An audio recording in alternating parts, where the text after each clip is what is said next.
Salut à tous, j'espère que vous allez bien, c'est Romain et on se retrouve aujourd'hui pour l'ultime débrief de cette saison légendaire et c'est pas le match d'hier qui va enlever quelque chose à cette équipe fantastique, la meilleure de l'histoire du club.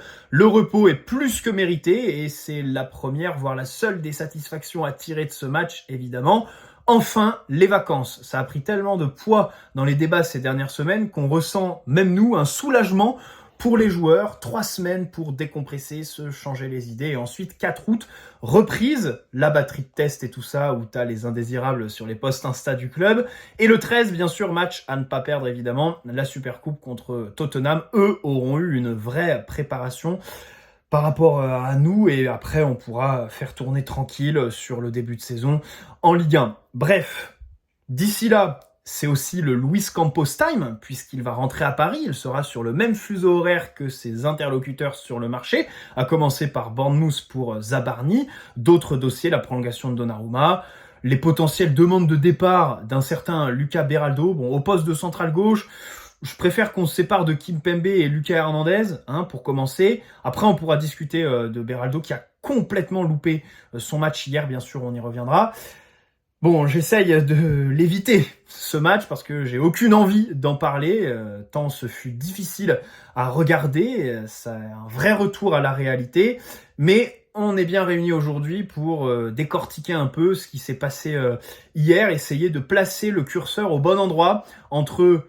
Oui, le PSG est physiquement cramé et Chelsea nous ont clairement surclassé. Très beau plan de Maresca. Personnellement, je suis plus sur cette deuxième option que l'excuse que je trouve un peu facile du niveau physique des joueurs. Alors évidemment, quand tu es à quasiment 70 matchs la saison, que certains, comme Nuno Mendes par exemple, sont aussi allés en finale de Ligue des Nations il y a un mois, c'est logique qu'ils commencent à tirer la langue. Certains même montraient des signaux sur les derniers matchs. Fabian Ruiz, Kvaratskhelia typiquement, c'est avec le recul, c'était devinable. Voilà, c'était prévisible de les voir un peu éreintés comme ils l'ont été hier. Après, quand 4 jours avant, tu domines complètement le Real Madrid et que là, d'un seul coup, tu sors l'excuse, voilà, ils sont fatigués, bon, c'est un peu facile, surtout que du côté de Chelsea, ils ont joué quasiment autant de matchs que nous puisqu'ils sont aussi allés au bout d'une compétition européenne, bien sûr, voilà, avec une pression bien moindre que celle qu'un parcours en Ligue des Champions implique. Mais de notre côté, on avait la Ligue 1 remporté début avril et donc derrière on pouvait faire tourner, pendant que eux, la Première Ligue, c'est le championnat le plus difficile au monde. C'est peut-être pas anodin aussi pour le format Coupe du Monde de voir les deux finalistes. Voir que les deux finalistes, en fait, ce sont deux vainqueurs de Coupe continentale un mois auparavant, quoi. Et que les autres équipes, qui du coup avaient eu vraiment un vrai trou, avec les fins de championnat et 15 bons jours vraiment de battement dans lesquels les joueurs ont pu vraiment déconnecter, je trouve que c'est pas anodin, en fait. C'est vrai qu'on a pu surfer, justement, sur la dynamique et se hisser jusqu'en finale sans trop de casse parce que on est fatigué mais on n'a pas de blessés. Certes, on perd cette finale, je peux pas dire que je m'en fous parce qu'avant la compétition, je disais que cette Coupe du Monde était vraiment sympa et que voilà, il fallait la gagner parce que je crois en ce format et par la suite, ça aura sûrement du prestige. Je pense qu'elle vieillira pas trop mal. Et puis surtout parce qu'on était un peu obligé de la gagner, quoi. C'est-à-dire que c'est assez inédit de gagner une Ligue des Champions et d'avoir un mois après un champion du monde, en fait. D'habitude, c'est le propre du sport, tu remportes un trophée et dès le lendemain, il est remis en jeu le truc. Tu profites et faut tout de suite s'y remettre parce que tout le monde veut prendre ta place, évidemment. Là, bon, la Ligue des Champions, ça reprend qu'en septembre, il y a un an de battement. Là, c'est vrai que tout de suite après, enchaîner comme ça, il aurait fallu la gagner, c'est évident. Mais de l'autre côté, j'ai jamais été aussi peu... je dirais pas aussi content d'être vice-champion, parce que je suis pas content, mais aussi peu déçu de perdre une finale, quoi. Honnêtement, c'était un peu... Enfin, la compète, dans sa globalité, apparaissait comme du bonus après ce qu'on avait vécu. Tu vois, à la limite, si on avait eu une élimination précoce en Ligue des Champions contre City, on réussit pas les 4 buts en une mi-temps et on sort tôt, fin de saison assez morose, le club qui fait beaucoup de communication sur la Coupe du Monde des clubs, et là, tu vas jusqu'en finale, tu vois. Là, ouais, là, vraiment, je pense qu'on aurait eu une sacrée gueule de bois. Mais bon, là, on est champion d'Europe. On en a rien à foutre. on en a rien à foutre. Donc voilà, bon bref. C'est vrai que c'est dommage, un mois après ton titre en Ligue des Champions, de laisser filer, et surtout que ce soit toi qui prenne vraiment en finale ce 3-0 en une mi-temps qui est assez humiliant, on va pas se mentir, hein. Heureusement qu'en deuxième, on limite la casse et on fait pas une Inter Milan, parce que là ça aurait été un peu dramatique quoi. Mais bon, c'est la beauté du sport. Alors sur le match d'hier, beaucoup de choses à dire, parce que déjà c'était une vraie finale. C'est vrai que les phases de poule de cette compète étaient très peu intéressantes, parce que l'écart était tellement fort, il y a des équipes, c'est pas ce qu'elles foutaient là, les modalités de qualification font que, bon, en fait, t'as pas les meilleures équipes de chaque continent, quoi, les trucs de classement, machin. Bon, l'Inter Miami, on sait pas trop ce qu'ils foutaient là, par exemple. C'est une des différences avec la Coupe intercontinentale, où là, par contre, tu vois, en décembre, nous, bon, on a la place en finale, mais il y a une espèce de petit tournoi avant. T'es sûr, voilà, d'avoir vraiment les modalités de qualification, je trouve, sont un peu mieux. Après, les clubs européens ont vraiment pris au sérieux cette compète. Enfin, le Bayern, le Real voulaient absolument gagner contre nous. L'impact physique était absolument aberrant. Chelsea hier, voilà, et puis même, encore une fois, c'est vrai qu'il y a eu de l'électricité, quasiment une bagarre à la fin du match, mais ça témoigne aussi d'une vraie volonté de gagner, tu vois. C'était une vraie finale. C'était vraiment un beau match, une belle finale.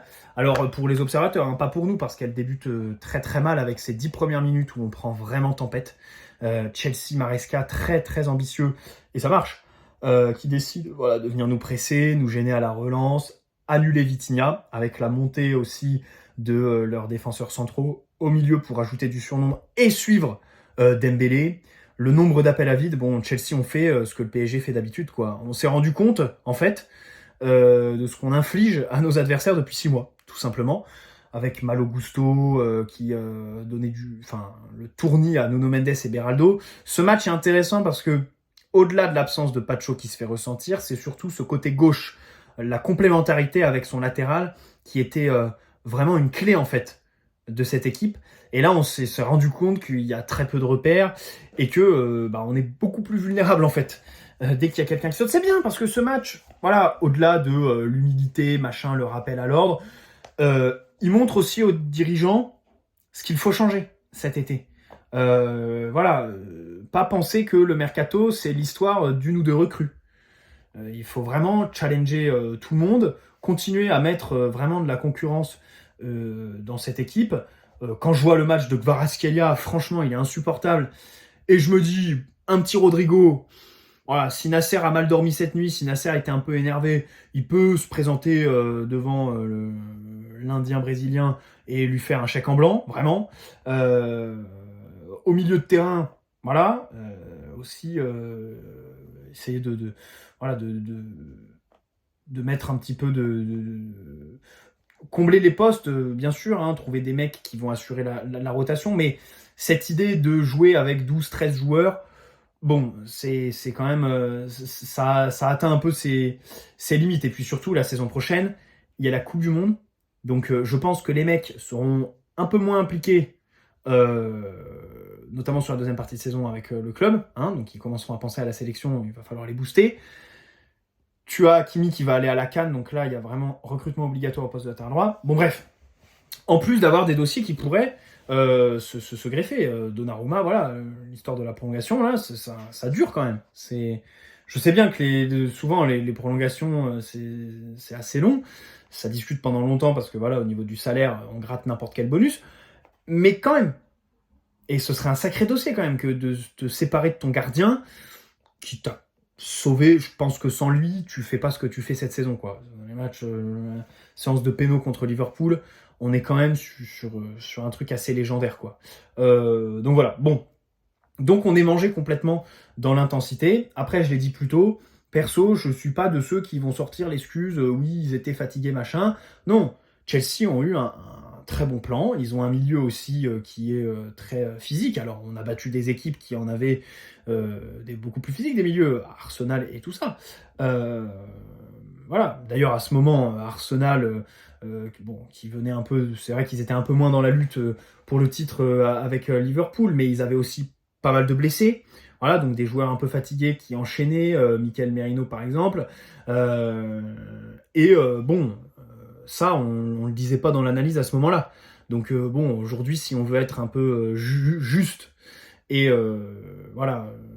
intellectuellement correct, bah on passe un peu outre ces questions, ces questions physiques, et on se concentre un peu sur les aspects tactiques, avec les 1 contre 1 qui nous ont fait très très mal, jusqu'à Neto qui course Hakimi jusqu'à sa surface, Malo Gusto qui a fait un mal fou, et là-dessus Kvaratskhelia qui abandonne complètement Nuno Mendes, c'est vraiment pas classe. Au milieu de terrain, on se fait manger physiquement dans les duels, et même quand on relance, en fait, tout le monde est annulé.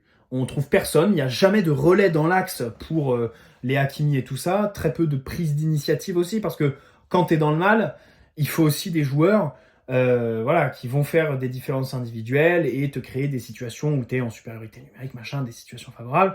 Bon, là, c'est un peu compliqué. Hakimi, par moment, a essayé de monter. Doué a beaucoup tenté, peu réussi, un peu quand même, mais surtout le raté au début, enfin pas le raté mais la passe pour Hakimi, c'est quand même le tournant du match. C'est quand même le tournant du match parce qu'il y a 10 grosses minutes de Chelsea, et honnêtement au bout des 10 minutes, je suis pas si inquiet que ça.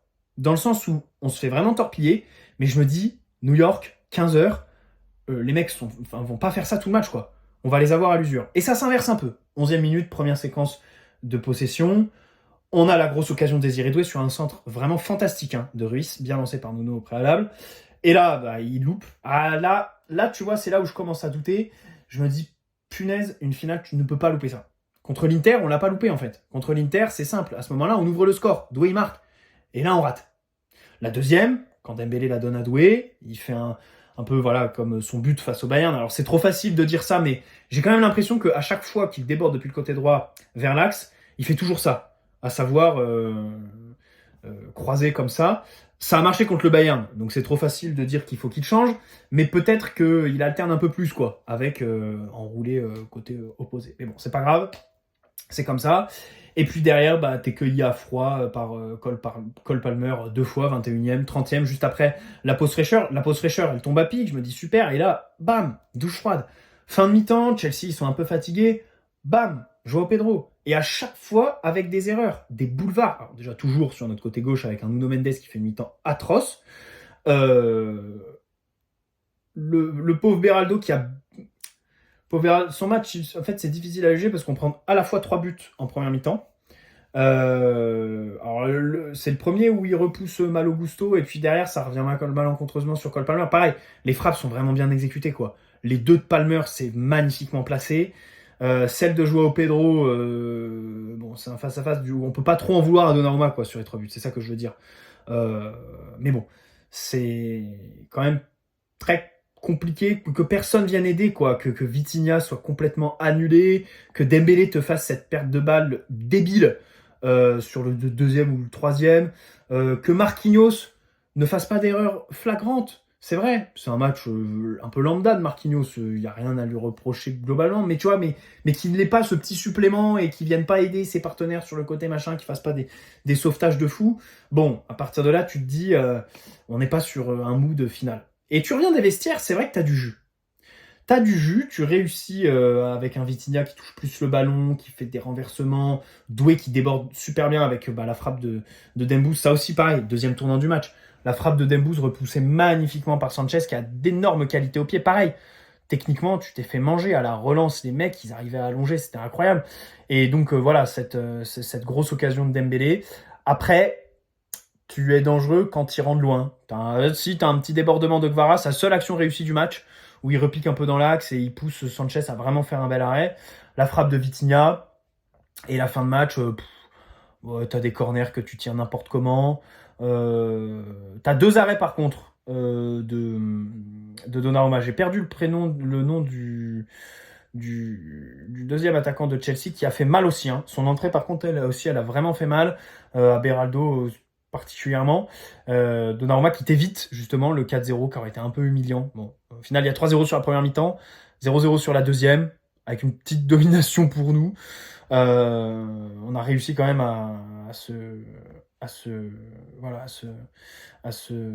pas se faire humilier de A à Z. Bref.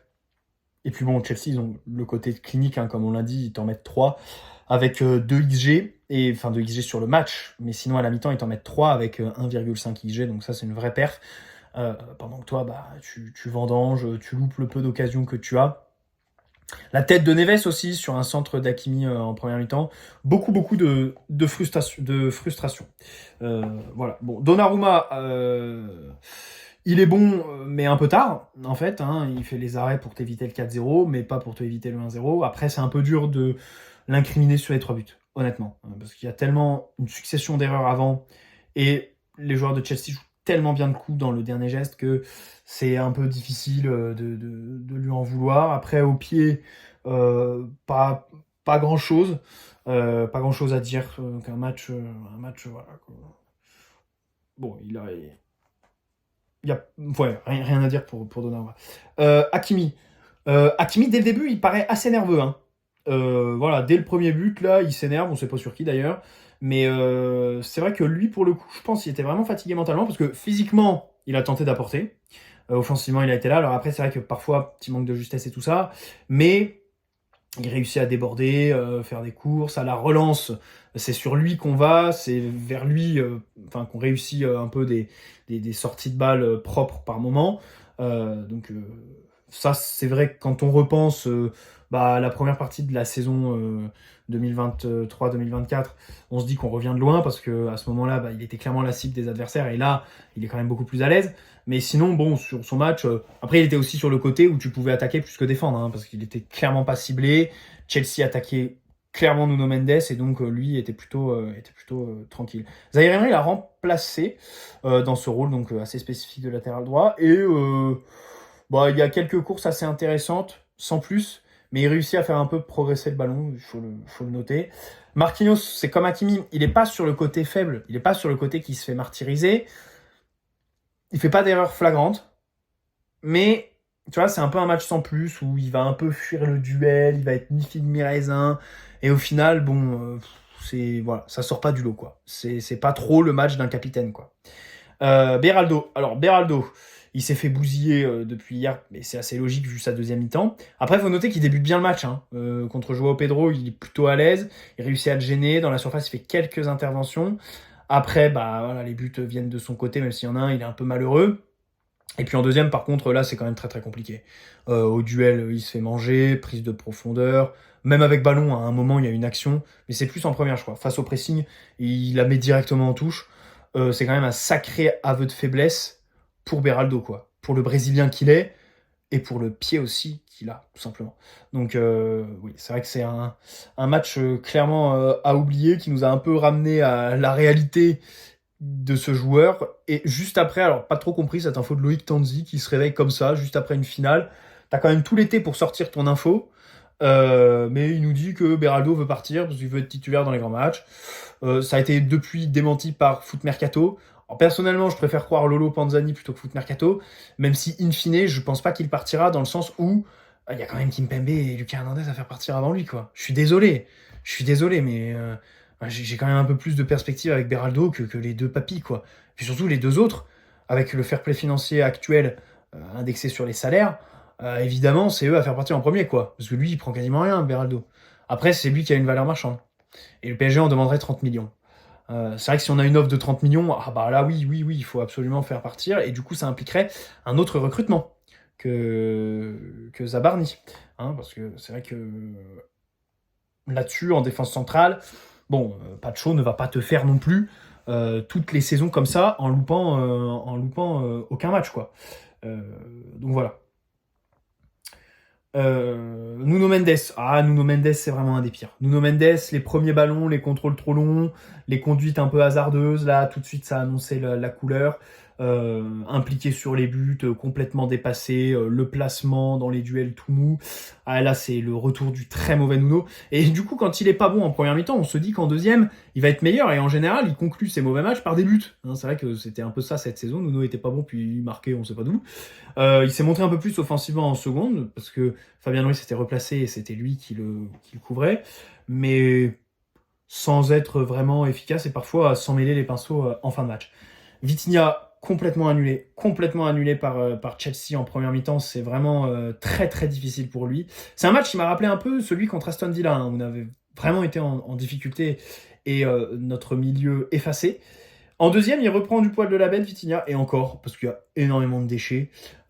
Et là où je lui en veux aussi, c'est qu'il tirait les coups de pied arrêtés et il a fait n'importe quoi. Il a fait n'importe quoi, les corners c'était très mal tiré. Alors que sur un match comme ça, où t'es vraiment. Enfin, c'est le dernier match de ta saison, il est 16h, il fait 35 degrés, t'es fatigué. Les coups de pied arrêtés ont encore plus de valeur, quoi, que sur un match d'avril à 21h où t'es gonflé à bloc, où tout le monde court comme pas possible, et où dans le jeu, voilà, tu peux faire la différence. Là, en plus, Chelsea qui mène 3-0, machin, ils défendent. C'est vrai que jouer les coups aussi mal, ça m'a un peu déçu.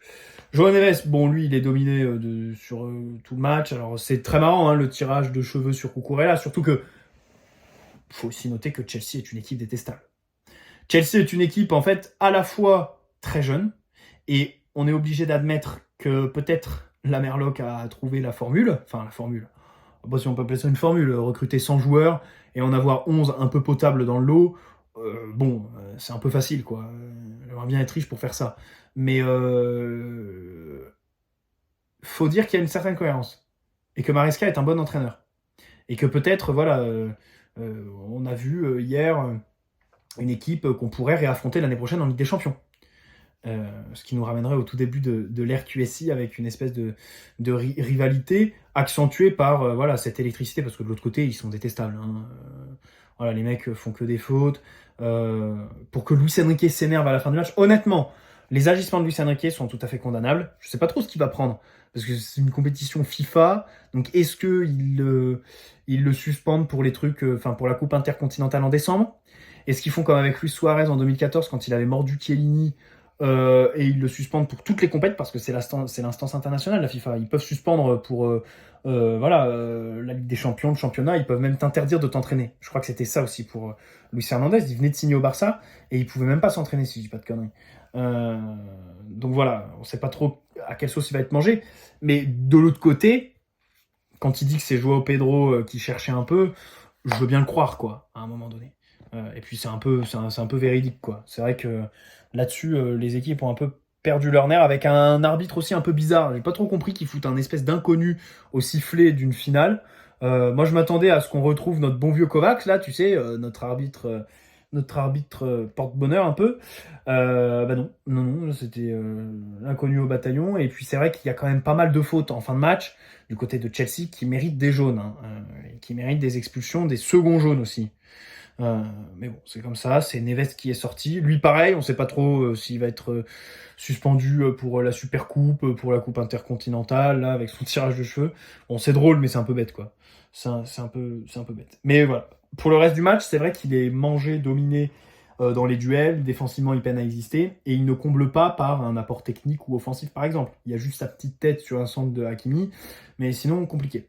Fabien Ruiz en première mi-temps, bon, il est quand même un peu cramé, même si c'est vrai qu'il réussit quelques appels dans le demi-espace. Quelques prises de profondeur. Il y en a notamment une où il pousse le gardien de Chelsea à vraiment sortir, quoi. Sinon, c'est face à face. Et pour le reste, c'est un peu compliqué. En deuxième, il laisse Nuno monter et du coup, on retrouve un peu le système où il compense, un peu comme la saison dernière, quoi. Donc voilà, un Fabian, un petit Fabian. Je pense que c'est un de ceux qui attendait le plus les vacances. Je l'ai dit plus tôt, je pense que lui, pour le coup, il devait vraiment être fatigué physiquement parce que c'est assez fou. Enfin, je sais pas à quel point ce que je dis est influencé par le joueur qu'il a été il y a 2 ans, à savoir quand il était sous Ventoline à l'Allianz Arena de Munich quand même. On se rappelle qu'à l'époque, c'était pas du tout... On pensait pas que ce mec allait être titulaire d'une équipe championne d'Europe sur toute la saison, quoi. En plus, il avait eu l'Euro l'année passée et tout ça. Donc voilà, bref. Et puis en attaque, alors Désiré, je trouve des trois est celui qui s'est le plus montré, même s'il y a le raté. C'est vrai que c'est un sacré raté. Après en deuxième, il y a aussi celui de Dembélé et là, Doué fait vraiment une bonne action, quoi. Le débordement, c'est vraiment bien. C'est ce qu'il faut en fait. C'est ce qu'il faut quand ton équipe est en difficulté. C'est ce que Kvara n'a pas fait de l'autre côté. Kvara, c'est insupportable hier. Hein. Il passe jamais son vis-à-vis. Il défend très peu. très peu collectif. C'est vrai que là, quand Barcola rentre, je me dis c'est quand même plus que mérité. Et même à l'échelle de la compétition, j'ai quand même envie. Alors on sait que Luis Enrique l'adore. Vous savez que moi aussi, je l'aime potentiellement plus que Luis Enrique l'aime, Graham. Mais à l'échelle de la compète, le duel, c'était entre Doué et Barcola pour titulaire. Hein. C'est vrai que le débat c'était ça avant le match. Ça aurait pas été déconnant de l'élargir à Kvaratskhelia. Pourquoi pas Kvara sur le banc au profit de Barcola, tu vois, sur le côté gauche, qui retrouve son côté préférentiel. Alors Barcola rentre, c'est vrai qu'il apporte un peu de fraîcheur face à des Blues qui sont aussi très fatigués, bien sûr, physiquement, en deuxième mi-temps, vu l'heure de jeu qu'ils ont fait. Mais bon, après, sinon, il t'apporte pas non plus... il change pas le cours du match, Barcola. Et pas d'occasion franche. Dembélé aussi, Dembélé, un match quand même très compliqué. Ça faisait longtemps qu'on n'avait pas vu Dembélé aussi peu exister, quoi. C'est vrai qu'il n'existe pas. C'est quand même dur, hein. Il est obligé de décrocher beaucoup pour toucher le ballon, mais il est suivi par un défenseur de Chelsea. Ça, c'est vraiment très bien vu, hein, Colwill ou Chalobah les laisser suivre Dembouz. C'était quand même très courageux et ça a payé. Et puis pas de justesse, quoi. Pas de justesse chez Dembouz. Un match où il a globalement tout raté, y compris la passe qui mène à l'action du deuxième but. Donc c'est vrai que c'est un peu à oublier pour lui, quoi. Même si ça ne remet pas en cause du tout son ballon d'or. Son ballon d'or, bien évidemment, qu'il doit prendre en septembre, Dembouz. Voilà. Bon, écoutez, un dernier match assez frustrant, mais qui nous ramène à la réalité, un petit rappel d'humilité, un petit rappel qu'il n'y a pas que nous sur la scène européenne, que Chelsea, c'est aussi une équipe jeune qui réussit à se donner, à faire des appels à vide, à être solidaire et qu'il faudra compter sur eux pour les prochaines années. On a hâte évidemment d'être en Ligue des Champions l'année prochaine. Et puis voilà, évidemment... Bon, on s'est quand même allé jusqu'en finale de Coupe du Monde des clubs. C'est pas rien, avec un parcours quand même très difficile. Plus que celui de Chelsea, disons les choses aussi. Donc là-dessus, il n'y a aucune honte à avoir. Et tous les trucs de remettre en cause, machin, que ce soit les supporters du PSG qui se plaignent ou les autres qui s'amusent à nous vanner, vraiment, on doit rien à personne. En Ligue des Champions, on a martyrisé tout le monde. Voilà, c'est vraiment c'est assez minime, quoi. C'est assez minime, surtout que tous les mecs qui se foutent de notre gueule. Ce qui est dramatique, c'est qu'on a démonté tellement d'équipes qu'aujourd'hui, il y a très peu de supporters qui sont légitimes pour se foutre de notre gueule, quoi. En fait, hein, ceux du Bayern, ceux du Real, ceux du Liverpool, d'Arsenal, les Marseillais, tous ces gens-là, ça vaut rien, en fait, tout ce qu'ils disent, puisqu'on les a torpillés dans les confrontations directes. Voilà, il n'y a que ceux de Chelsea qui, à la limite, pourraient ouvrir leur bouche. Mais on espère quand même les affronter sur la phase de poule de la saison prochaine en Ligue des Champions. On a vraiment hâte de vivre. Ça va être très intéressant, très excitant de vivre ce format poule avec ce statut de favori, en fait. Parce que c'est vrai que l'année dernière, on se tapait pour la 24e place, en fait, tout le temps. Et là, on va vraiment être scruté, quoi. Il faut vraiment être là, être dans le top 8 minimum. Et en plus, avec leurs nouvelles règles de si tu finis premier, tu joues tous tes matchs retour à l'extérieur. C'est tellement important pour le PSG, ça, que c'est vrai que ça rajoute un peu d'enjeu à terminer haut au classement. Bref, on aura tout le temps d'en reparler. Tirage au sort de ces phases de poule, fin août, à Monaco, le 31, je crois, un truc comme ça. Ciao les amis, prenez soin de vous et on se retrouve, là je vais terminer mon stage en fin de semaine, ça va être les vacances, donc on fera des vidéos mercato la semaine prochaine. J'espère que ça va pas trop s'exciter rapidement. Si Luis Campos pouvait se prendre une semaine de vacances et la semaine prochaine s'activer, comme ça on fera les vidéos, on parlera de tout ça, Zabarni, machin, les prolongues. Et d'ici là, prenez soin de vous. Ciao les amis et on se dit à très vite. Allez Paris avant tout.